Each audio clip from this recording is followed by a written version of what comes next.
Blessings, blessings to everybody. This is Apostle Crystal Lee. I'm glad to be here with you once again tonight. This is the eighth day. It is not necessarily a part of the Feast of Tabernacles. It is a lingering, it is a overflow of sorts. And so we are here tonight to have this conversation, SHEMINI, AZERET, and we're going to call this tonight the last son. We're calling this the last son. Wow. We're calling this the last son tonight, and the subtitle, this is Codes and Portals, and it is the eighth. That's what SHEMINI means. It means eight, and AZERET deals with the day. And so I know if you're looking at this, that what I put up here, you're probably like, what are we doing here? What's going on? I had some other titles that I wanted to use tonight, but I figured, I don't think the saints are ready for that title yet. But I want to delve into this conversation after I let you know that my brother is on. Y'all get somebody in the room. I believe it's going to be such a powerful night. I am just as excited to hear what the Father desires to discuss, because there's a huge difference between when the Father's discussing something with you and you have to discuss it with other people. There's just a huge difference. But tonight, he wants to have some conversations with the saints. You know why? We're not we just don't have a lot of time to have these conversations. We don't have a lot of time to get in position. This is a time of training. It's a time of revelation. It's a time of realization. And we've got to get in the proper posture in order to be used in the way that the Father desires to use the sons. And so here we go. We're just going to go all the way out there, and we're going to have some conversations tonight that might blow the back of your head off. But you know what? It's okay, because we need the mind of the Mashiach anyway. So whatever's in our heads tonight, we're gonna turn that over, right? We checking our minds in tonight. We checking them in for the divine mind, and we're gonna move into this dimension of divinity without any questions and without any reservation, because it's just what the Father's calling us into. So we're not gonna have a whole lot of contest tonight. We're gonna agree with heaven, and we're going to move in this direction, because there are some things that the Father wants to do through us, but there are also some things that he wants to make sure that we are protected from in this hour. And the only way we're going to have that kind of protection is if we understand his authority, and if we're walking in that authority that we understand. My brother is on the line. Apostle Ace is with me. Brother, come on in. Let's have some conversations tonight about the last son on this final appointment in the AZERET. Oh my God, this is going to be amazing. Well, shalom, everybody. I'm excited along with sis. I'm excited for you being in the house with us. And listen, let's put the seatbelt on. Let's take this ride. See what Yah I is going know. to do. Let's see what he gonna say. Let's see what he gonna Yeah. do. hmm Okay. Oh man, it's exciting. I know a lot of times people that are following the feast days, a lot of them have, they're in the various religions. And so often when I tell people I am in my feast times, they're like, are you a Muslim? No, absolutely not. Are you a Jew? Absolutely not. Are you a Christian? Absolutely not. I'm a son of Yah. I'm a believer, and I follow the word. I follow Torah. And they are all often shocked by that, because they're used to people being set in one of those situations in order for this to be a reality. But this is a reality for sons. It's a reality for sons. And we're going to talk tonight about some things. But a lot of times when they're dealing with these feast days, it's a lot of different things that are surrounding these feast days, especially if you're observing it from a religious perspective. If you're doing an observance from the religious perspective, food is always involved. I don't, the religious perspective is like locked into the food thing. Like that's a big thing for them. And overeating and drinking is a thing in those cultures concerning these feast days. And I don't know how that could be, because this ain't about them. These feast times are not even about us. They are for us to come into intimacy with the Father, but they are about Him. You know what I'm saying? They're about His desire, and they're about the prophetic word that He wants to make sure that we are clear on that, that he's revealing for the year, that he's revealing going into the next year or the next 5 or 10 years. It's about him sharing his heart with his people. And it calls for a time of celebration, but I think we lean more towards the celebratory part than we lean towards the revelational part of it. And that's very scary for me, because I'm noticing even with people that are churched, they are utilizing these days now, but they're turning them into more of a festival kind of thing. I've even seen people doing carnivals during this time. It's like this is their time for carnivals. It's the harvest. And they changing the name of it, just so it's more palatable and all of these different things. And I'm gonna tell you something. It's something in a name. You hear me? It's something in a name. And when we begin to identify and understand that when the Father does a thing, he does it under with the intention of making sure that there is definition to what he does. There's definition. I talked about this maybe the first or second day. Everything that he has created, everything that he designs, there is numbering systems. There are definitions. There are words. There are pictures. It's just so all encompassing when it is of him. And he wants to make sure that there is clarity around what he does. Now, of course, what I love about the feast days, brother, is that I don't care how many years you've been doing the feast days, every year is something different. He's not having the exact same conversation. There's an expansion on the conversation. There's a depth. There's more revelation. And it's just the way he is, because we'll never know all about him at one time. But we are ever learning. And as we are ever learning, we are ever seeing him, and we are ever becoming. We are ever becoming this last son. We're going to talk about it a little bit tonight. What's your conversation about that, brother?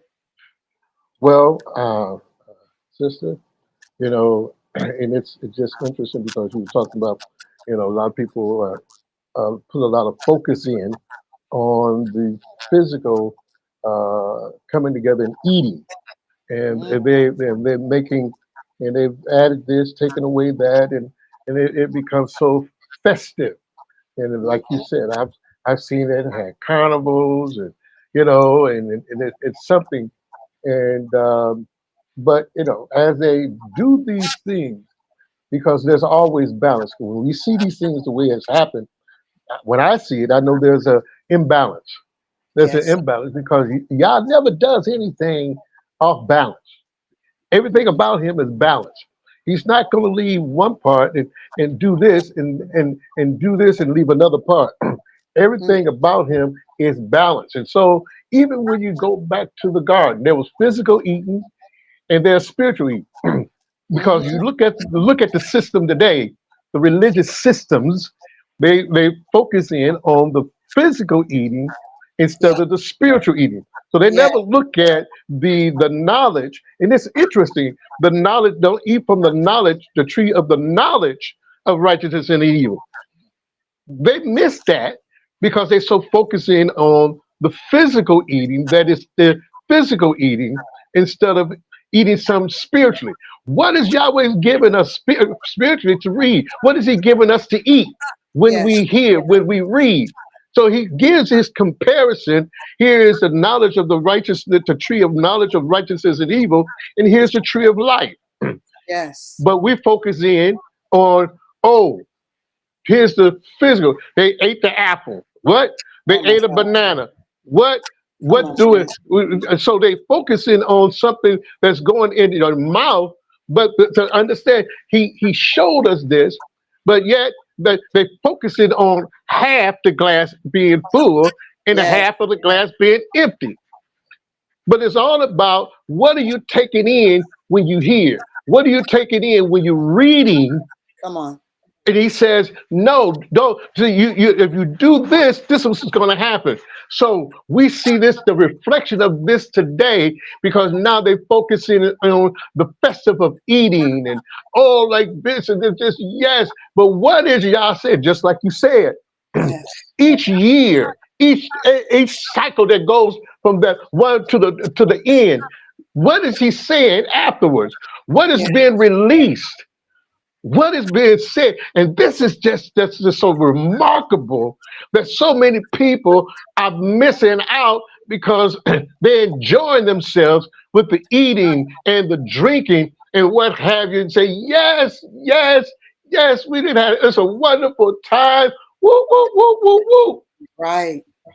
But Mm. missing, missing out on something, because when the glass is half empty or the glass is half full, then there's opportunities. You open up, Oh my there's an God. opening that Come on. something comes in Come because on. the glass is not full.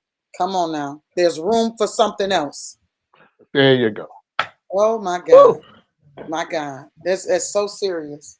I want to go to this opening really quickly. I want to read that and get that out of the way because we got so much to talk about tonight.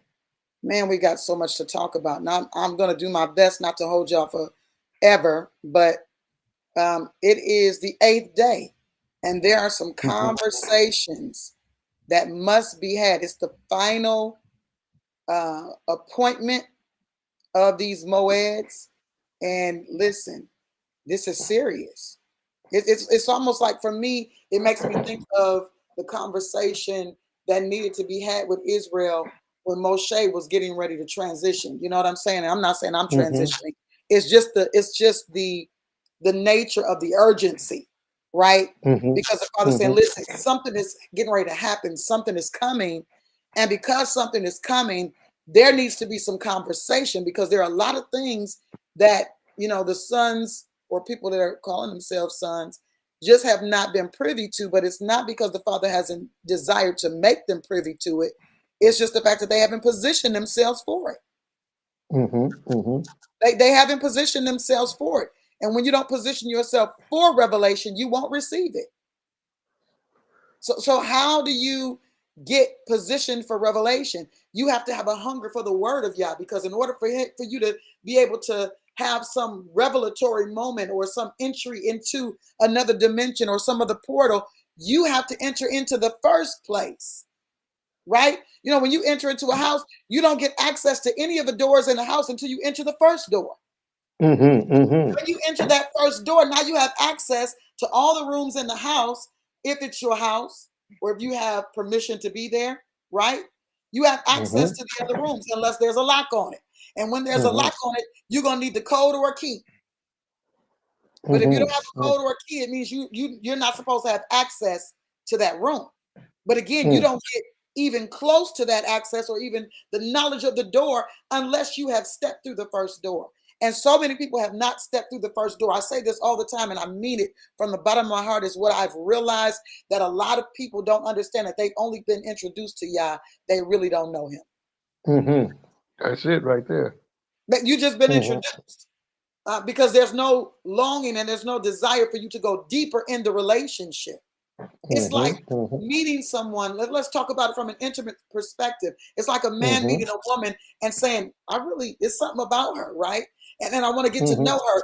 But instead of doing the things to position yourself to know her, you stay away and you just Mhm. talk Mhm. about how Mhm. cool it would be to know her, or you just Mhm. you hint on things, but you never step into the place where you could actually realize or actualize getting to know her.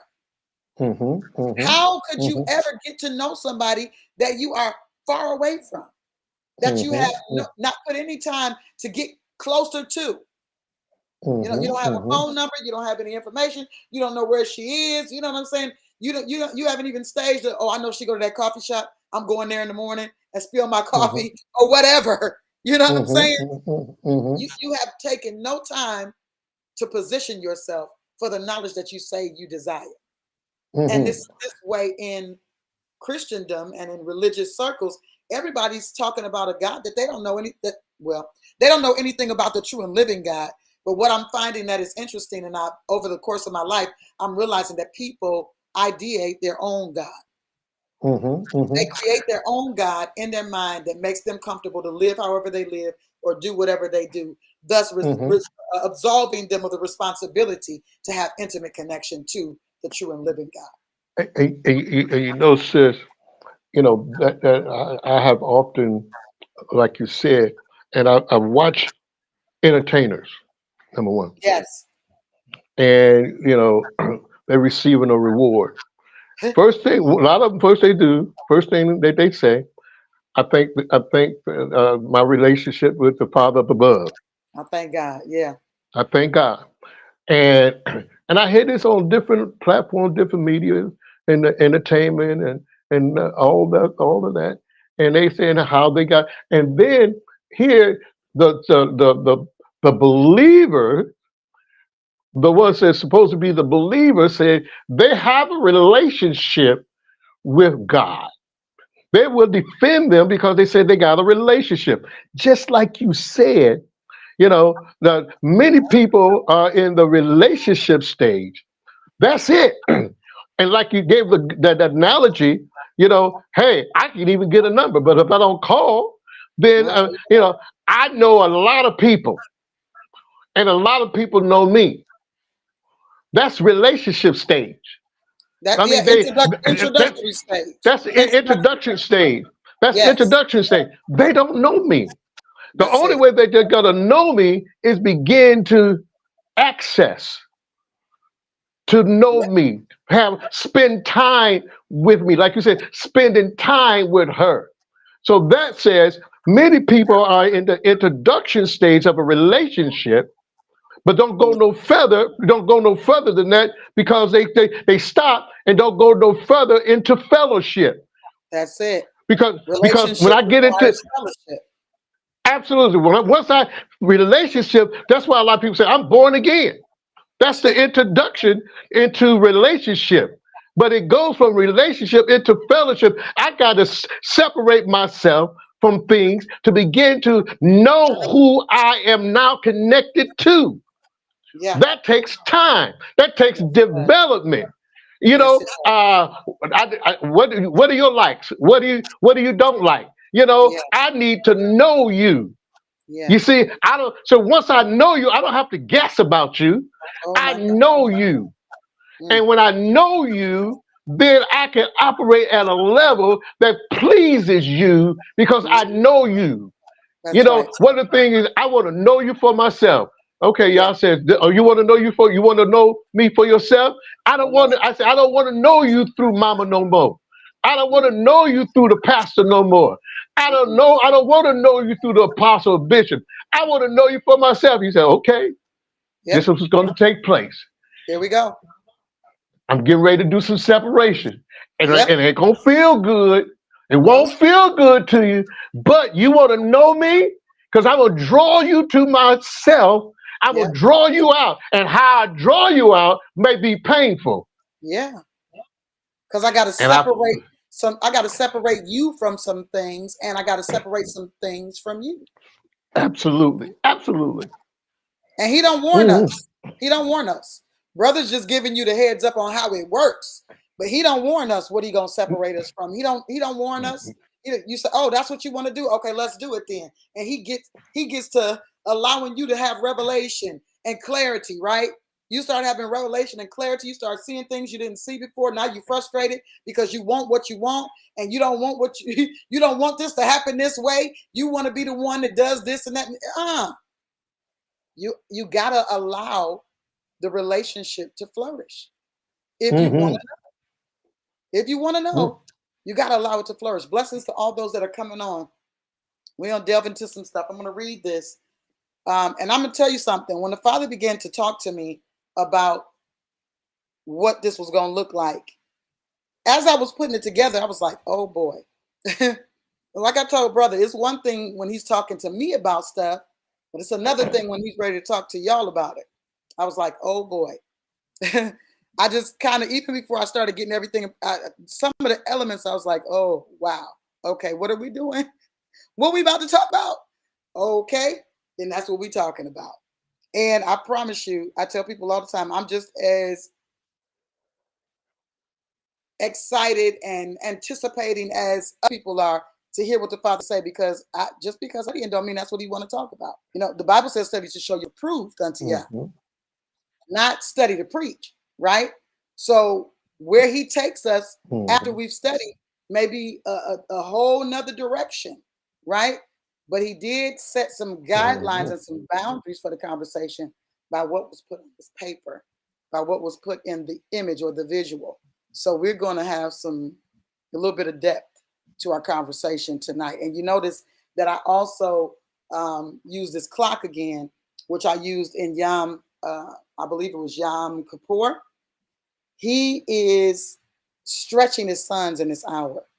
We are being stretched into a place. And I'm going to tell you something. It was so amazing because I was at a sister of mine's place today. And I just was so thankful that the Father was moving me out of the other space because I really needed the time to just sit with him and just talk to him about today and just go over this last, this last moed that we were in,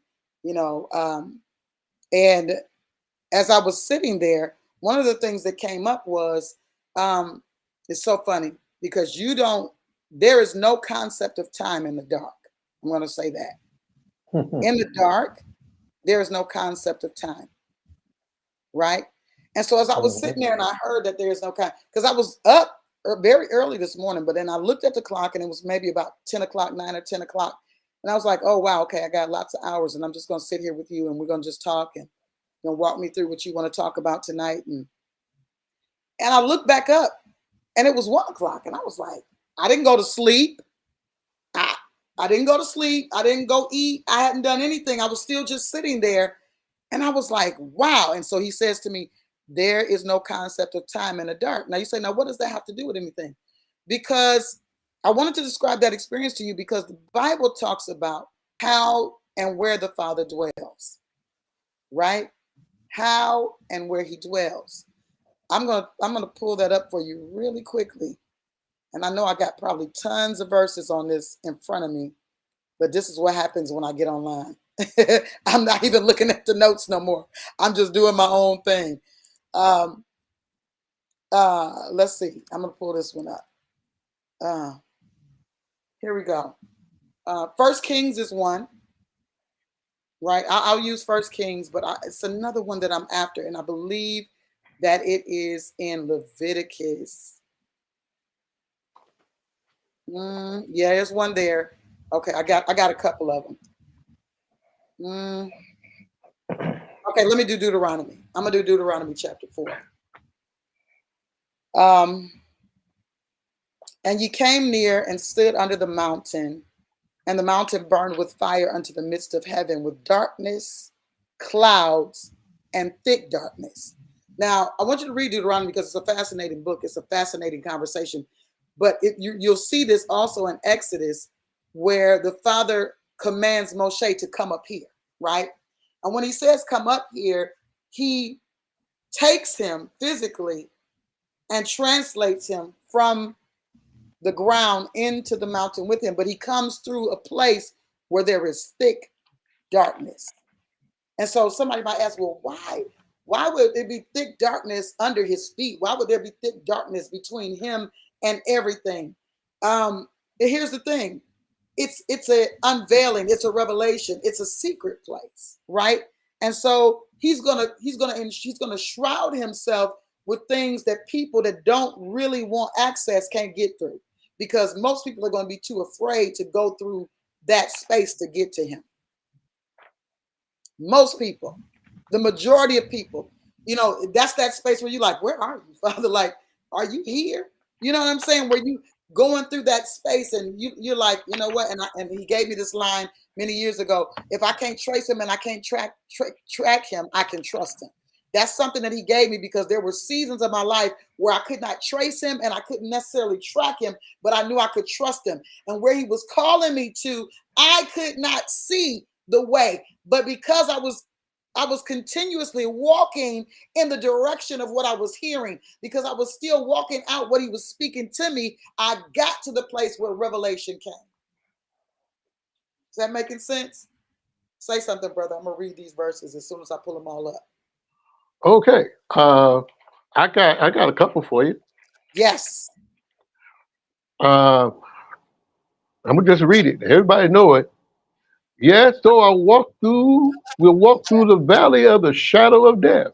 Yes. I will fear no evil, for you are with us. Your rod and staff, they comfort us. He's there. I don't see him, but here's another one. Here's another one. Mm-hmm. He who dwells in the secret place of the Most Mhm. High will abide under the shadow Shadow. of the Almighty. Hmm. So that is that dark place, but yet He's there. Yes, We don't absolutely. see Him, but we got to have an ear to hear, not to listen, Yes, but an ear to hear the voice. My sheep know my voice, I promise you. and they will come to my voice no matter where they're at. Even if they're in the valley of the shadow of death, you Yes. know you're with me because I can hear you. Mm-hmm. When I'm protected, that's an area of protection. See, so that shadow, the enemy can't find you, the Mm-mm. enemy can't see you, but Mm-mm. you're there. But the voice of Yah is there. Though I make my bed in where In I'm, hell. I'm, I'm there. That's in the dark Where place. dark place, I am there. Not seen, but I'm Yes. there. Mm-hmm. Mm-hmm. Hmm. That's it's so powerful. And it's such a real place. Deuteronomy 5:22 too is a place there. And I want to go to that conversation regarding the Passover because there's that other thing. So I want to bring in this conversation about the different levels of darkness because they exist. The different levels of darkness do exist as it pertains to Yah because he said, listen, I created everything. I even created evil. Something that a Hmm. lot of people don't understand and don't comprehend. When he says created, he's not saying that I made it for the purpose of just making it. He's saying, listen, I allowed it. And Hmm. what I Hmm. created may even have the propensity to yield itself to that or to lean that way because I Hmm. gave everything that I created choice Hmm. as it pertains to mankind. Hmm. We have a choice. We're the crown creation and we have a choice. Deuteronomy 5:22, he said these words to Moshe. He said, these words, this is what Moshe said, these words Yah spake unto all your assembly in the mount out of the midst of the fire. Here we go. Out of the midst of the fire of the cloud and of the thick darkness with a great voice. And he added no more. And he wrote them in 2 tables of stone and delivered them unto me. It is something that comes out of that space. And when you're talking about relationship on any level, there are areas or times in that journey of relationship where you don't know nothing, where you can't see, you don't Hmm. you can't foresee what is next or whatever. You know what I'm saying? Because you're Hmm. getting in a position to have an identity on something. And the beautiful thing about relationship is that there is a knower in us. My Hmm. mother used to say, because I, had two handlers and all that, she said, your picker is broke. Well, I don't have no picker. Okay. I understand what she's saying though. My Hmm. ability to identify was broken, and it was because I was trained a certain way. So the only thing I was really focused on was relationship, and the only thing I was focused on in the relationship is being who I was supposed to be to the persons that I was supposed to be it to, not understanding that my content was right, but my context was wrong. It was to the wrong people. It was for the wrong people. You know what I'm saying? However, Hmm. even in that place of darkness, the Father revealed himself to me in a way that brought freedom. Because when I got to the place where I could see and I understood the revelation of relationship, then I knew I wasn't in the right place. Hmm. But I Hmm. had to walk through something to get to the other side. But he was there all the time in the darkest moments of those situations. He was right there. He had not left. He was standing there. He was patiently waiting for me to call out, to cry out. And the Hmm. cry out and the call out was, I don't know what's going on here. I don't know what I'm doing. I don't know what this is. Hmm. Hmm. You know what I'm saying? This Hmm. is this is a trait of the sons of Yah. We are willing to Hmm. acknowledge, I don't know what I'm doing. I don't know what this is. I don't know what I'm supposed to be doing. All I know is the last thing you said to me. And one of the things that I learned about Yah is that when you don't hear something new, you keep doing the thing that you did hear. You keep doing the thing that you did hear him say. And as you are walking on that journey, as you're doing the thing that he said to do, as you're following that course of obedience, then more begins to open to you. The word says, be faithful over a few things, right? So those few Hmm. things are the ones that you are knowing that this is what he told me to do. said, then I'll make you ruler over many. You don't see what I'm getting ready to make you ruler of, but you understand the concept that following this protocol here is going to get you to a place where you have more access. And this is how it works in the realm of the spirit as well. You're going to have more access. There's a thing that the word declares to us. He said, listen, hold on to that which you had. Don't let it slip. So that means you got to have a value for what he says, because if you don't value what he says, then you could let slip what he's spoken to you. And if you let slip what he's spoken to you, then again, just like that half full glass, you've made room for something else. You made room for something else. Brother? Yeah. Okay. We playing tennis. You talking about some okay? Now faith is the substance of things hoped for and the evidence of things not seen. So there's things that is not seen in darkness. It's not seen. However, when it comes to light, because we need that, here's that faith. Watch this. Listen to this. Now the earth became without form and empty, and darkness was upon the face of the deep, and the Spirit of Yahweh hovering over the face of the earth. And Yahweh said, let there be revelation. Illumination. An illumination. I'm going to reveal this. I'm going to reveal something in darkness. And there was light. Y'all saw that the light was beneficial and divided between the light and between the darkness. So y'all, so there's y'all in a dark place where you get a word. It is in a dark place. Yeah, it is. But all of a sudden, then the light comes on, or the light switch come on, and I can see it now. Oh my God. What was said in a place of darkness, it was revealed. And yet, like you said, there are many levels of darkness. There are many levels of darkness. And the enemy the enemy cannot operate in pure light because it reveals that glory. But in darkness, it said that the enemy has authority in darkness. And yet Yahweh will reveal the enemy in darkness. Yeah. You see, so it's interesting that, when we don't see anything, when we hear this word, we hear something. Yah is giving us something, but I don't see it. I don't see it yet. And we could go on. We got a word from Yah, but we keep on moving, and I don't see it with clarity. Then all of a sudden, did I say all of a sudden? All of a sudden. All of a sudden, suddenly. Yeah. Oh, I got it. Come on. It's like the light bulb goes off. There it is. The light bulb goes off over the head. You know what I'm saying? Right. Oh my goodness. Yes. And so it's interesting because, I share with people, here, because people talk about the imagination. I said, don't you know that everything that the phone that we're talking on, these devices and the tables and chairs, it started in a dark place of an imagination. That's it. That's where we started. Come on. And the next thing you know, boom, there's light. Yeah. So when I begin to see it, then I can develop it. I can bring it to, I can see the dimensions of this. Okay, yeah, I could do that. I could do this. Because now it's not in the dark place because the light has revealed it. Yes, absolutely. And Yah will reveal everything in darkness. That middle realm, that the universe, as people say, so Yah is revealing everything that's in darkness. Who is it revealing it to? The sons.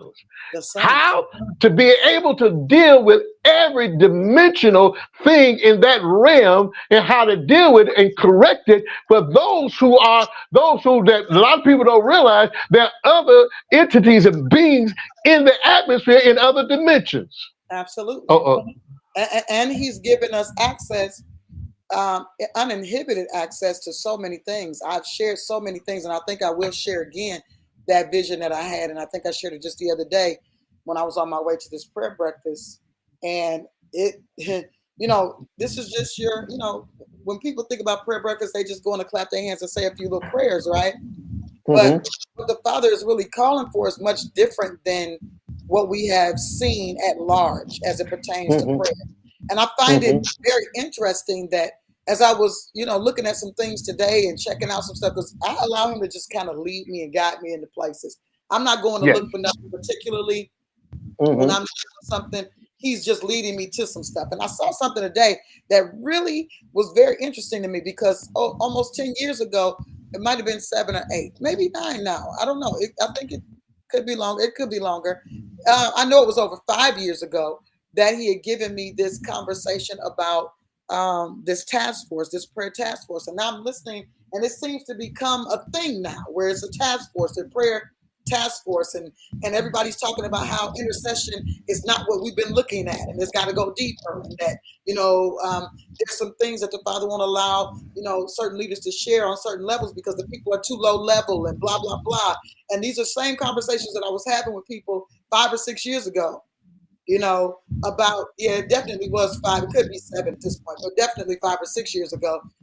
Talking to leadership, and I'm like, we need to do this, and this was right before COVID yet, so it had to been. Yeah. Okay. So wasn't that long ago. It was five years ago. Yep. And people were like, "Oh no, we just need to do it." And I'm like, "No, people need to be trained to do this because they're in the dark right now.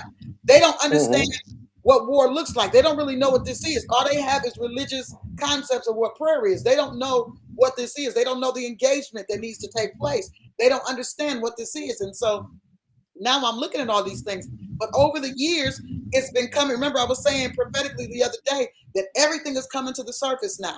Whether it's buried Mm-hmm. on land or buried in the water, it's all coming up right now because there's a necessity for us to step out of the dimensions of not knowing and step into the dimensions of knowing and seeing. So it's the prophetic word is no longer a conversation anymore. It's a revelation. It's a manifestation. You understand what I'm Mm-hmm. saying? So here we are in this 8, in this Shemini. We're in this Shemini right now. And that Ooh-wee. word Shemini means literally to make fat.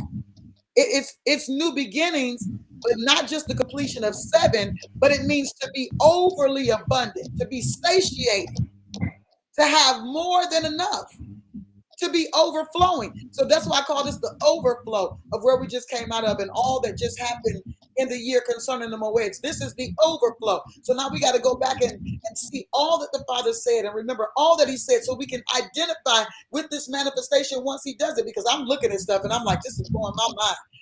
These phone calls and these meetings with these people, just different people that I didn't know before that are now standing before me, and it's an entryway into something that I've been wanting to do that he told me was something that I do that I hadn't really got to fulfill yet. And I'm like, wow, this is crazy. And people telling me stuff like, you don't have to give me any money. I'm doing this. I'm giving you this, and you go do this. And I'm like, whoa, wait a minute.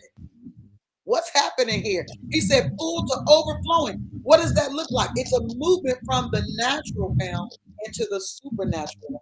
And that supernatural realm is a transcending of time and space. And this is why this clock is on the image because the Father's saying it's not about that no more. Yeah, are some people still in time? Sure they are. That's the matrix. That's a matrix they haven't been born out of yet because they only are Mm-hmm. familiar with what's natural and with what they can see. And as long as they are children or immature in their relationship or they're relating to him, they're going to remain in time. Listen, I got stuff that's got to be done. And I'm not even tripping. I'm like, the Father going to do, he's going to allow me to see what I need to do. You see, I keep having to backtrack and correct myself because when you were born and raised in a space, you might know something different, but you got to say something different, even if you operate different, because you don't want to even keep forming that language to release because it's a frequency. So he's even dealing with the language of sons right now. What does the last son look like? The last son looks like one who is no longer tied to the system of separation from Yah. I'm going to read you this. I'm going to read you this because we live in an era marked by the closing chapters of time as we know it. The last son codes and portals is a conversational dive into the nature of divine sonship that continues its ascent after the model of the finished work. In other words, There is something more after the finished work. And somebody might say, somebody religious might say, oh, after he finished it, that was it. No, no, no. There's way more work to be done. He came and did his part in in what he needed to do. He came and did his part in the earth at his time. Now all the sons after him have to finish the work. So there is an ascent. I said this yesterday, or the day before yesterday, that our children, the children of us, they do whatever it is, they're going to do it better and bigger, whether it's right or wrong. You hear what I'm saying? And if we don't correct the things, if we don't make visible the things that we had to endure, that we went through, then those things are going to visit them and they're going to do it better than us. Right or wrong. You understand what I'm saying? The last son steps into a new phase of kingdom authority. This is a whole nother situation here that we're dealing with. We are not just average people. We are in a final age. You know that the latter is greater than the former. Whatever was in the former, the latter is greater than that. This is just how the principle works. It gets greater and greater. And then there is a convergence of the former and the latter. And that's what makes the latter greater, because the convergence happens and everything that was happening in the ages before as it pertained to sons is now converging in the sons of this age. Do you understand that there's nothing that we are not able to do because of the convergence, the spiritual convergence that is happening in us, if we allow it? If we allow it. This is not simply a call to faith, because a lot of people are still stuck in faith. This is no longer just about faith. Faith is still the things that we hope for and the evidence of what we cannot see. We're going to forever need to utilize the dimension of faith to get from faith to faith, and glory is what we're being called to. Notice it's faith to faith and glory to glory. That means they go hand in hand. You get faith to glory, and then you get faith for the next level of glory. You get faith for the next level of glory. It is an unending cycle of faith and glory. It's an invitation to live in proximity to the Father. And this kind of divine proximity, it breaks the boundaries between heaven and earth. It dissolves the boundaries. Are you listening to what I'm saying? And so you say, well, what do you mean it dissolves the boundaries? Well, here's what the scripture says. I'll give you a seat in heavenly places. Now, how can you be in a heavenly place and an earthly place at the same time?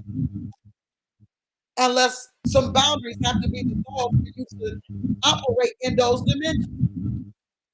It wasn't something that was given to the saints of old, that ability to dwell in both realms. It wasn't given to everybody. But now on the other side of this furnace of the spirit that Paul talks about, we have access to some things, but it's only access given to sons. And this is a thing that most people can't fathom, because they feel like because they say they are sons, they are.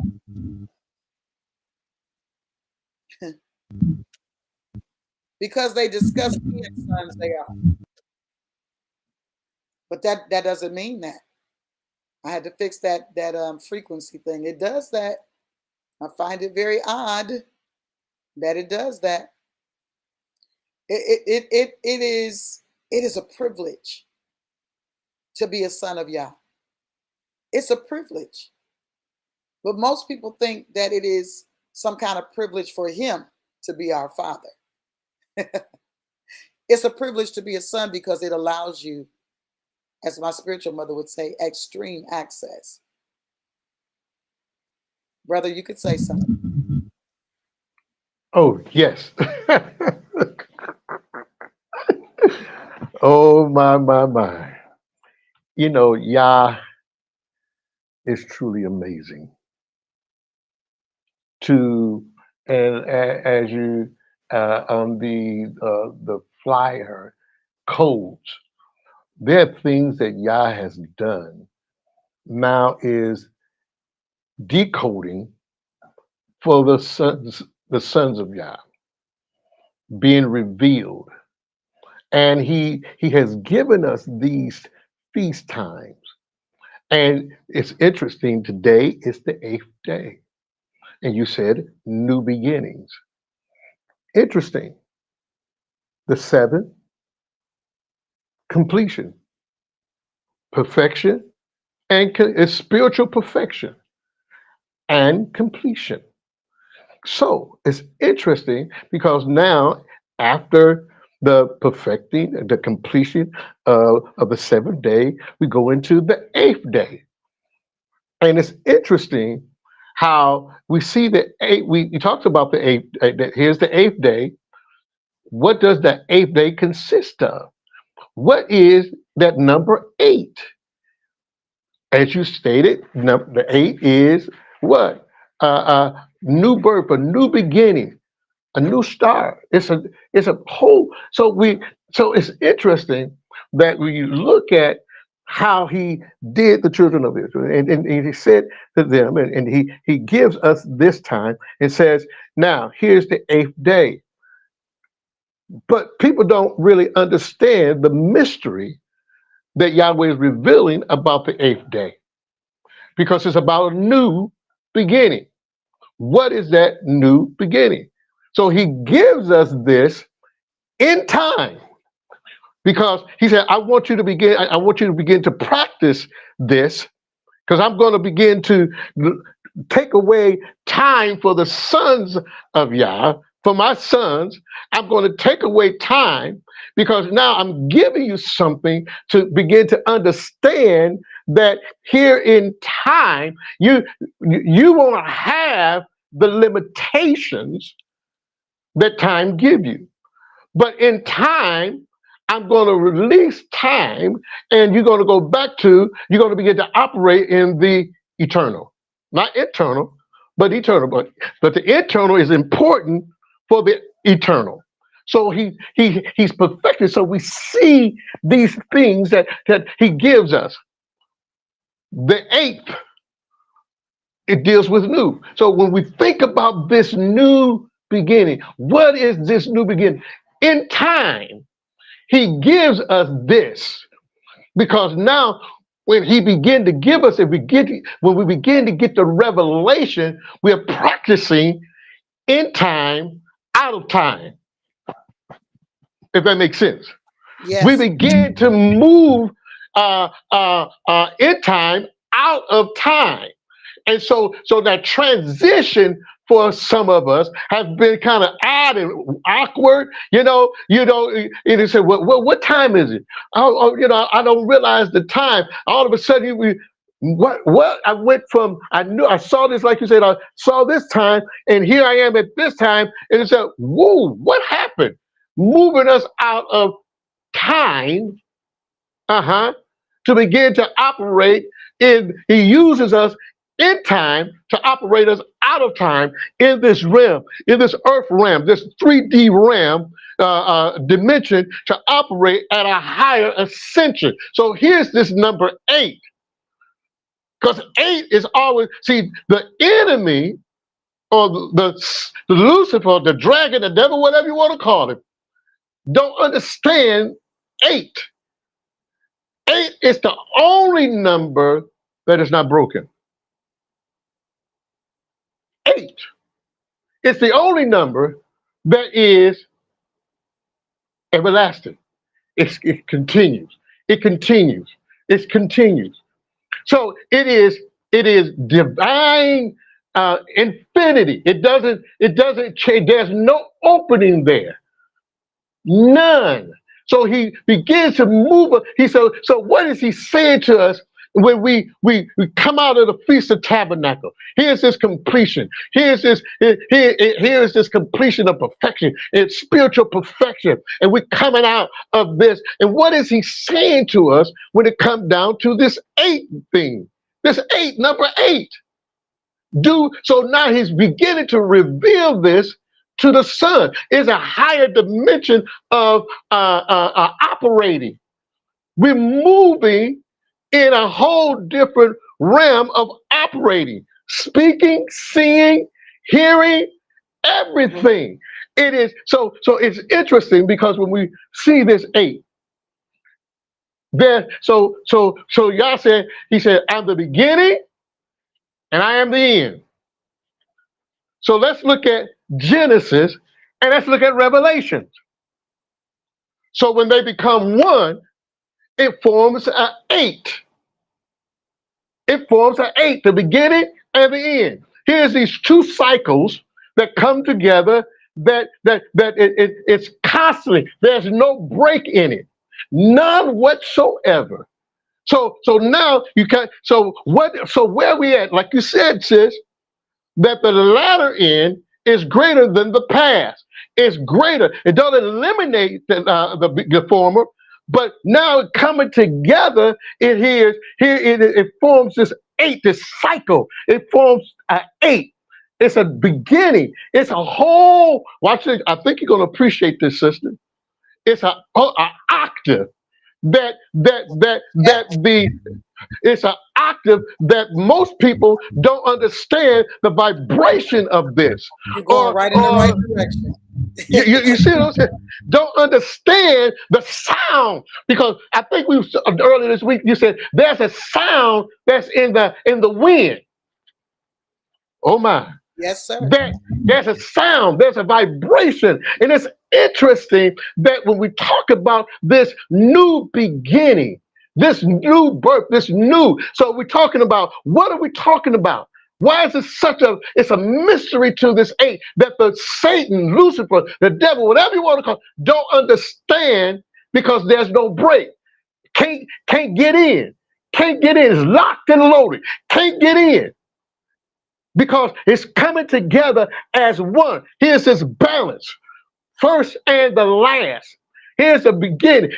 So we understand that when first and the last come together, and there's that balance, we begin to deal with infinity. We begin to deal with eternal. So he says, I'm gonna take. So you got to see these feasts coming up to this. The last of the seventh, the last day, now we've entered into a whole nother dimension. And some of us hadn't realized it until now. To the Son, he's revealing it. Because a lot of folks, like you said, people are doing that, hey, party, whoa, celebration, whoa, drinking, hey, ho, and and forget the eighth day, because the eighth day said, y'all said, I'm moving you into a whole dimension of things. I want you to begin to experience this in time, but you got to get it. Here, after the seventh day, we've entered into a realm of ascension. Every eighth day, every day, the day after the Sabbath, weekly Sabbath, how that is done, that eighth day, you goes into a whole dimension of a smaller cycle of ascension. We don't see that, because we just see, the next day. But y'all said, no, it's the eighth day, a new beginning that takes you into a whole dimension. So check this out.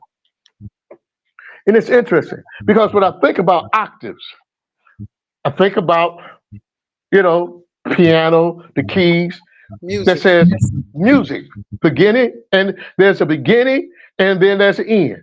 And it's interesting, in the keys, start off with A, B, C, D, E, F, G, and back to A. That's a whole octave. And it's interesting because each one has a sound to it.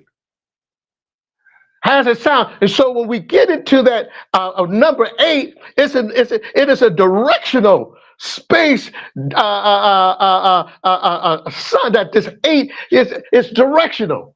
It takes you into a whole area of infinity, endless. It doesn't stop. It doesn't end. It's a movement. And so when I think about it, okay, when I think about the musical, do, re, mi, fa, sol, la, ti, do. So when I get to do, I'm in a higher octave. And it's interesting that he takes us to a higher, that he ascends us on the 8th day, to another dimension, another frequency, where we're at. And so he said, now, this is good. I've been showing you, but now I'm getting ready to take you, and, as you say, galactic seed, Messiah seed, the galactic seed. My birthing now is universal. It's galactic. I'm seeing things, I'm doing things eternal. I can see I'm doing things. I know there's time, but I'm operating out of time in time. And so when I hear certain songs and certain octaves, there's certain octaves that disrupts the atmosphere. But there's an octave, the eighth, an octave it's a harmonious sound, a divine sound that comes forth that take. So now, as a son, I'm hearing a sound in the atmosphere. Other people can't hear it, but I can hear it. They said, now, this is what we got to do. This is what Yah is revealing. Everybody's not there. Everybody, what kind of sound are you hearing? What are you hearing? What are you listening to? And so when that began to happen, then the body begins to now, because now here is glory, here is light. I'm operating in a darkened world, a dreadful area. People are in darkness, and dreadful darkness. They're there, things of the earth, but now here is this light. Here is this that can be heard. I can hear Yahweh's voice. And so now it becomes a new heaven and a new earth.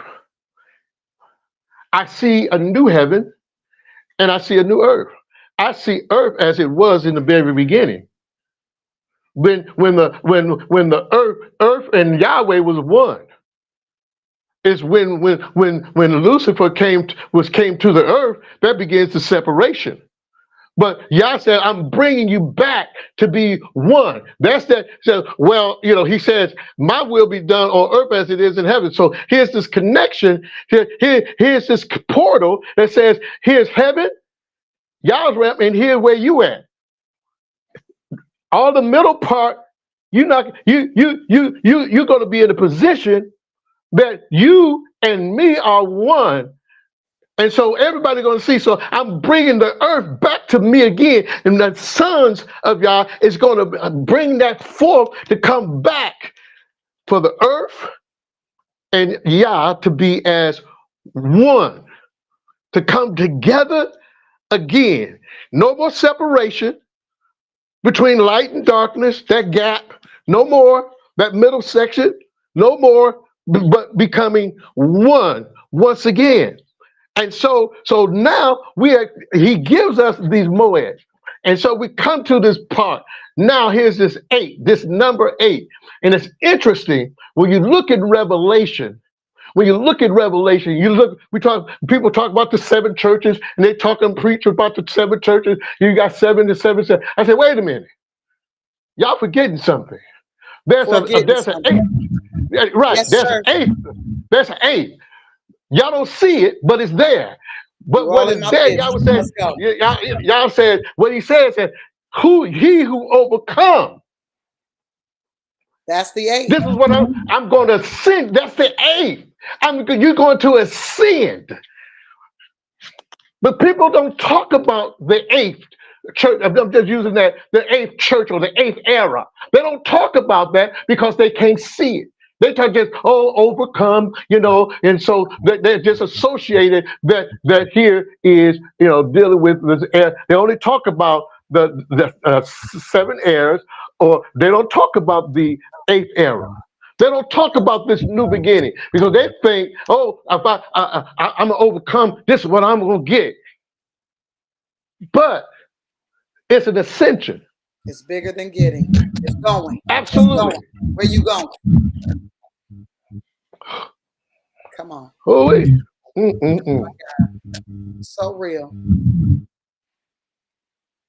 My God. You muted up for a little bit, brother. Okay. Mute up because it's doing that frequency thing. I just find it, I put a couple things in the room as you were talking so you guys can read that, but I just find it so amazing the time that we're in. And you talking about this octave, we talked about that last year. That was one of the key focuses, was the octave, the sound, And that's a part of 8. Octagon is in that octa. The 8. It's a continuation. It's a continual cycle. And this is where the Father desires to bring us. We talked about it a little bit yesterday when we were talking about Psalm chapter 1. Where that Father desires to bring us is the same as what it is in Revelation, where the trees and the fruit of the trees never stop yielding. It's a continual fruiting. It's a perpetual fruiting. This is the place that he's desiring to take us to. When you start talking about that octave, it deals with the sound. And this is it's such a beautiful thing, because when you look at Psalm 6 and Psalm 12, it's in a couple of different places in the scripture where it talks about, in Psalms particularly, talking about this thing that's happening on SHEMINI, right? And what is it talking about? It's talking about a specific way that something should be sung, a specific way that a thing should be played, meaning it's a tone situation. It's a tone issue. It's a frequency issue. And a lot of times we're dealing with the string instruments, because when we're talking about Niganoth and SHEMINI, then we're talking about string instrument, eight string instrument, and then we're dealing with a note or a sound. And some of that, brother went from the lower octave, which is the beginning of the SHEMINI. It's that low octave that it begins to ascend to the next, it's a continual movement. But it also is a thing that brings a thing to an ending. That note is a final something. It's a final space, And I just love how the Father does what he does every year. It's just so amazing to me. It's a musical direction. It's a frequency direction. And when you think about what Yah did from the beginning, this is why everything, and some people say, well, why y'all always talking about frequency? Because everything has a frequency. It's the way Yah created everything. If I clap my hands, there's a frequency. While I'm talking, there is a frequency. And what the adversary is paying attention to, and what all of heaven is paying attention to, is the frequency of the sons. Is the frequency that's coming out of mankind's mouth. This is how we get what we get. The Bible declares that by your words you are justified, and by your words you are condemned. Well, what makes the justification or the condemnation? It's the frequency that you are dealing. It's what's coming out of you. That's either creating justification or condemnation. And this is so important that we begin to realize this thing. I was telling brother, I wanted to call this thing, at first I wanted to call it divine airbenders. I said, oh no, the people ain't ready for that, because they're going to associate that with something. They're going to automatically, because everybody been Hollywood made in this likeness and image of Hollywood. So the first thing that's going to happen is, they're going to go to the airbender. And then, I thought of element benders. No, they can't handle that either. But this is who we are. Okay? The final son can bend the elements. The final son understands how to bend the air. So what do I mean by bending the air? What comes out of our mouth is pneumatic. It is air. But it is not just air, like air that has no sustenance, no substance to it. No, it has substance to it, because the weight of what you say is what you are creating. So we go, as the final son, we're going beyond the prototype, but the prototype is the head. Do you get that? The prototype is still at the head of this thing, at the front of this thing, at the top of this thing. But out of that prototype, there's a full body that causes another level of operation, because there has to be a finishing work that comes out of these sons of this age. I was looking at something, and as I was looking at it, the Father began to talk to me, and this is why you see the code on the Grim Reaper, right? Which takes us to the whole Passover piece, right? Because we're talking about the Father, how he partners, how he has partnerships. What is his desire with the sons? His desire is to partner with us to get the work done. And he partners with all of creation to get the work done, even when we're not doing what we're supposed to be doing. We talk about being careful because we might be entertaining angels without awareness of entertaining angels. That even goes to when we're dealing with things that we feel are the darkest parts of our life. And I know that doesn't resonate with religious people, but it's a clarity that sons need to have, because even in the darkest parts of your life, there was an angel assigned to assist you to get to where you needed to go. And that angel might have been thinking that, oh, we got him now. But the Father used that angelic agent, even if it had different motives, to get you to a place. You remember the Pharaoh that came into power after Joseph died? He said, listen, it's too many of them. We're gonna need to do something about this. First of all, we're gonna put them under hard bondage. Now, they didn't went from having this good land, enjoying themselves, feet kicked up, heels kicked up, to now here comes somebody else in a position, and they didn't put them under hard bondage. Say, ooh, this the devil. Yeah, okay. You might call it that. However, the Father's going to use this situation for them to be able to be positioned to cry out. And when they cry out, because the frequency of the cry is in alignment with the prophetic word that he gave to Abraham about the children going into bondage in Egypt, right? Because something has been created when he made this connection with Hagar.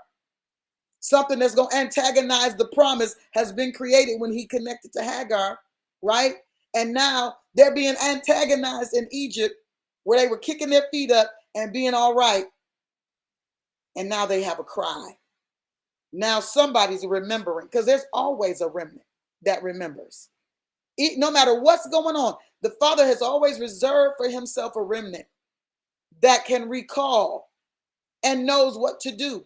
They're like those sons of Issachar. They know what got to be done in the moment that has got to be done, because they are acquainted. They go beyond the acquaintance. They go beyond being acquainted with Yah to be in an intimate relationship with him. So they already know the cry is available to them. It just comes out of them, because the position that they've been put in now requires the cry. And when they cry, that frequency reaches the heavens. And when it reaches the heavens, now the Father begins to release what he already declared from the beginning. He doesn't have to do anything now. There's already been a release from the beginning that now has been hidden. And the decoding of that thing that was hidden came through the cry of the sons. Now something is open. And now here comes Moshe through the womb of his mother. Here comes Moshe, conceived in his mother's womb. Here comes Moshe through the womb of his mother. Right in the time, listen at this, when they're saying we're going to kill all the male children. Not this one, though, because his mother holds on to him for 3 months. How in the world is she able to hide this boy for 3 months? I can give you an idea of it, because I had a dream where some people came in to invade a space, and I had a child with me, and they took all the children that were of the other people. And I'm seeing this a different way now too. Took all of the children in that space, but my child I had hid in a closet, and that child was quiet the entire time all that stuff was going on. Hid in the closet, was not taken. You hear me? The child that I released from my spiritual womb was not taken. The gift, the calling, it was not taken. And when those people tried to return to that same space, the first time I didn't have no fight. It wasn't no fight. It wasn't no contest. I never even came in contact with them the first time. But the second time they were coming up that road to get back to those double doors, I reached down on the side of me in this dream and pulled up some major instruments that I had never seen and began to fire off and shot down every one of them. They didn't even get a chance to enter into the space again. Listen, this is the time of that last son. It's much bigger. It's much bigger. The master, he had a conversation about some things. And one of the scriptures that I wanted to use tonight, I'm going to put it up real quick. It has to do with the last enemy. If you know what the last enemy is, you can put it in the chat. But 1 Corinthians says it like this. 1 Corinthians chapter 15. And it talks about the reigning of the Mashiach. And the reigning of the Mashiach through the sons, actually. Because he is the head of this thing, right? He's the prototype. The prototype is at the forefront of this new son. He's at the top of the new son. And now the body is operating because it has intel and information. It's able to decode, and it's an encoding in the sons now based on this head, based on this machine that's at the top of it, right? And now it's able to express the language, right? This conversation is so amazing to me because he says this. I'm going to go to that particular verse. My God. But now is Christ risen from the dead. And I'm using the word Christ here particularly instead of Mashiach because I want you guys to remember what the word Christ means, because it's not a last name. The word Christ deals with appointment. Somebody will say, oh, it deals with anointing too. Yeah, but you're not anointed for just being anointed. You're anointed for an appointment. But now is appointment risen from the dead. In other words, he had an appointment, he had an assignment, and now the appointment is coming out of the grave, rising from the dead, and become the first fruits of them that slept. For since by man came death, by man came also the resurrection of the dead. And this is not just a physical, for him it was physical, but for many others, it was going to be a revelation and illumination. For as in Adam all die, even so in Christ shall all be made alive. But every man in his own order. Christ the first fruits. Afterward, they that are Christ at his coming. It talks about the end. I'm gonna jump down. I'm gonna jump down to verse 25. Because it says, for he must reign till he hath put all enemies under his feet. And listen to this. It says, the last enemy that shall be destroyed is death. And really, the word that is it's in italics, so it really doesn't exist there. They tried to put it there for better clarity, but let's read it without the italicized word. It says the last enemy shall be destroyed, death. And this is why you see the Grim Reaper there, because death is just a code. It's a code. It's like when you looked at the Matrix and you saw all these numbers and you saw all these things. You remember what the Father said when they had stepped over into a space after the fall. He said, listen, I'm not going to strive with man. I ain't going to strive. This is about coding right here. That's the code you operating on. That's not the code I gave. So I'm not going to strive with the code I didn't give, because I don't have to strive when it's a code I gave. There's no striving there. There's no argument. There's no debate. No, I'm not going to strive. I'm going to limit the number of years with what I have to strive with. So he said here, the last enemy shall be destroyed, death. For he hath put all things under his feet. But when he saith all things are put under him, it is manifest that he is expected, which did put all things under him. And when all things shall be subdued unto him, then shall the Son also himself be subject unto him that put all things under him, that Yah may be all in all. There is an enemy, and that enemy is death. It's not just a physical death, although this is necessary to understand and identify, because even though people misquote the scripture, it's appointed unto man once to die and then the resurrection. That's not just physical death either, but that's what people use at funerals, okay? However, there will be many that sleep, but there'll be those that are alive and remain. So what do we do with that? That means there's a possibility to live, to evade death on both levels, both spiritually and naturally. That this is possible. But if you only are death focused, if your mind is only on the dead thing, then that's all you'll embody. I'm just sitting here thinking, and it's so amazing how manifestation works, because when you start getting an idea in your head, and once you get that idea in your head, I'll just give you something simple. Say you're thinking of a particular vehicle you want to drive, right? While you're thinking of that particular vehicle that you want to drive, After you've had this thought, this is just how simple manifestation is. I want you to just think about this for a minute, because we don't often finish the manifestation. We only see the beginning of the expression, but we don't follow it through to the end. So once we start thinking about, okay, that's the car. If I like the car, that would be the car that I would like. Okay, that would be what I would do right there. Okay. And now you go outside, no matter where you go, that's all you see is that car. You didn't see it the day before. Now it's everywhere. Everywhere you go, you're seeing it in multiple colors. You're seeing it everywhere. Why? Because you began to have an expression that began to become tangible. You begin to unlock a code, and now you're stepping into this portal or this dimension where you're beginning to see the code that you unlocked. But you don't see it to the end, because we just get excited about the fact, oh, I was just thinking about that. Now I'm seeing that everywhere. It's so casual. It's such a casual thing. The supernatural has become so casual now. But the last son understands that there is no casual about this covenant. There's nothing casual about it.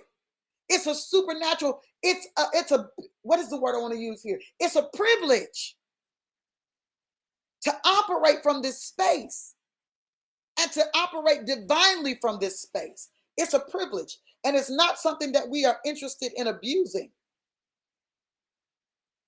It's not something that we're interested in abusing, because we've been given an inheritance, and that inheritance puts us in places and in spaces, even when we weren't seeking that place or space, but it's because the Father trusts us to go into a space and to do a thing. It happens in the dream. It happens in the vision. It happens, in the trance. It happens in all kinds of spaces. You remember Peter was on a roof and he falls into a trance. It was a portal that he went through. He's the same one. And I want to talk about the porter in a minute, because the porter is connected to the portal. So now we got to identify who the porter is that allows us access into portals, because that must be a divine one.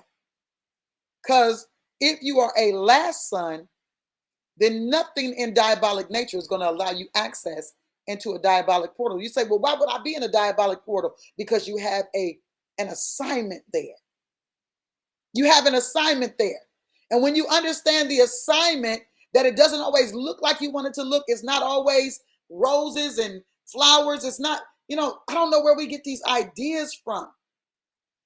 When heaven gives an assignment, it can look like all kinds of things.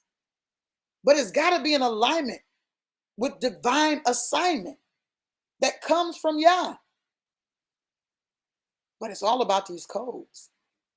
It's all about identifying what the code is. Because if you get to a space and you can't get through the space, it's because you don't have the code to unlock it. That's in the natural realm.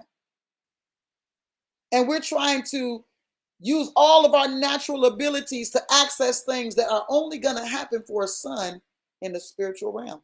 This is why the Father made sure that it was written that our wrestle is not against flesh and blood.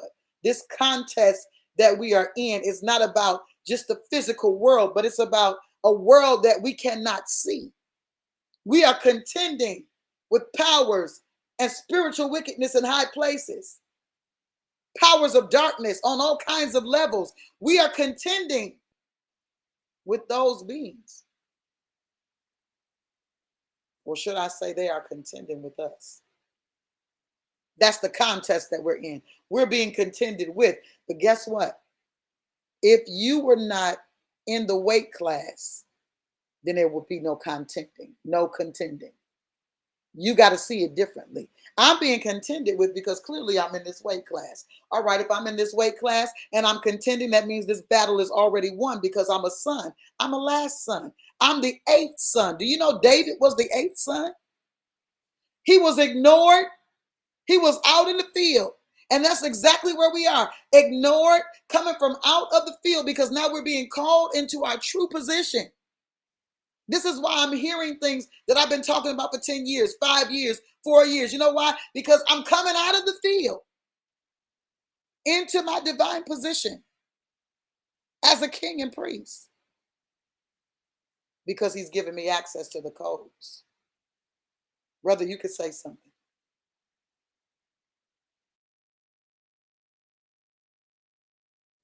My.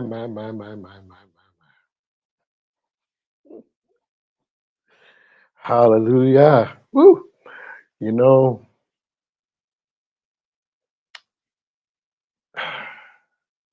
yeah. This is one of So, those Selah moments. You got it, yeah, Selah. it's a Selah moment because when you can see, when the dots connect and you can see very concretely exactly what you see, um, much has so much come out of your belly. And I just starting off with where you read that death is going to be destroyed finally, because it's interesting that when you look at where we're at, and as you read that death will be destroyed, because Yahweh hates death. That we got to understand even from the very beginning where death came in and had to be, and death was has been. But we look in the garden where death was revealed. Death was revealed. Death was already here. We look at Genesis chapter 1, first few verses. Death was here, but it was made manifest in the garden. Death was. Death been here all along, and Yah's been saying, "Wait a minute, I want y'all to see something here."